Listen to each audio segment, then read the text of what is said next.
Hey guys, how's it going? And in this video I'm going to be showing you the best and the cheapest way to create or package your own homemade trading card booster packs. So this is judging that you have already made your cards, which I will be releasing a video soon on how to make cards of quality like that. However, this video is focusing on the actual booster packs themselves, how you can make them like this. You may notice there's been a couple of differences in these booster packs because I'm trialing and testing different means of different things. So yeah, this is probably the cheapest to get the most value for your money out of this video, and yeah, we're going to get straight into it. So the first thing, obviously, once you've got your cards done, is you want to pack them into your booster packs. Now, all I've basically done, in fact, we'll set up the material.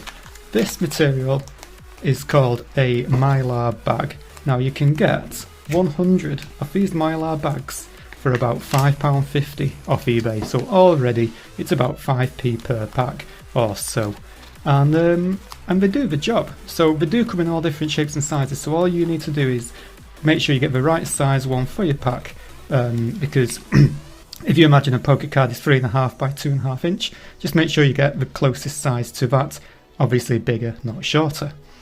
And then all you do is basically you pack the cards into the bottom, like so, and then you seal it. And it's as easy as that. That's all you got to do. And then you give these to your fans or your customers or whoever, and all they do is tear the top and they've got a booster pack. And that's probably the cheapest way. So they cost about £5.50 for 100 of them. They do come in gold, and I'm pretty sure you can get like different colours, red and blue, off the likes of like AliExpress, maybe something like that.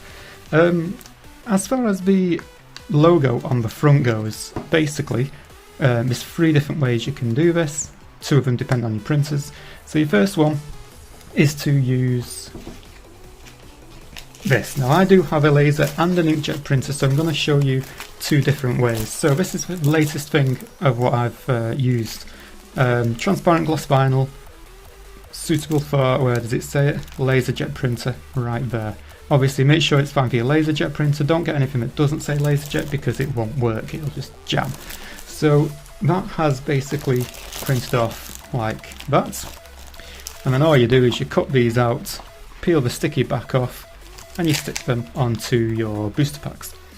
Nice and easy. If you don't have a laser jet, let's say you've got an inkjet printer, there's actually more options available for an inkjet printer. This is one.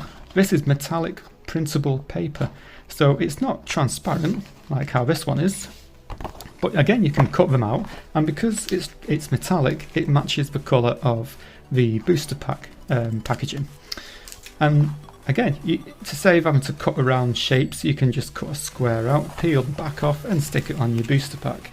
So good, like I said, inkjet printers are good because you can get loads of different types of materials for your printer, such as, you know, you can get different colours, you can get holographic, you can get transparent, as long as it's inkjet safe and your printer can handle the thickness of the card.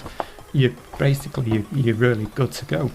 A pack of 10 A4 sheets of this was £7.80, but I mean at the end of the day you're getting 9 packs per sheet, so you know if you use this correctly, you've got 90 booster packs available right there. So you've got 90 booster packs worth of logos, and you've got 100 physical booster packs, Mylar bags to use. So already we've not even hit the £20 mark, and you've got nearly 100 booster packs available, what you can either sell or give out to your fans and subscribers and stuff like that. So it is literally the cheapest way to do this.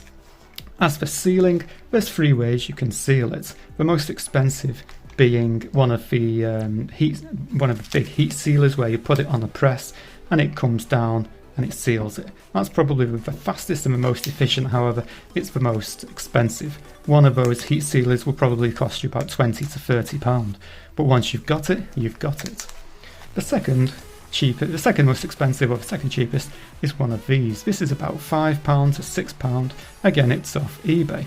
And what this is it's a plastic bag cutter stroke sealer, and all you do is you turn it on let it heat up, and then you just push it down and you swipe it across like that, and it seals the bag for you. Pretty much does exactly the same thing, and you charge it up with USB. If that's not simple enough for you, then I don't know what is. And then finally, the cheapest method of sealing your bags is to use the good old Pritt stick. It's about £1 a stick. You know, lift up a tab, scoop it across, and then flatten it, put a peg on the end of it or something, and you've got a sealed bag.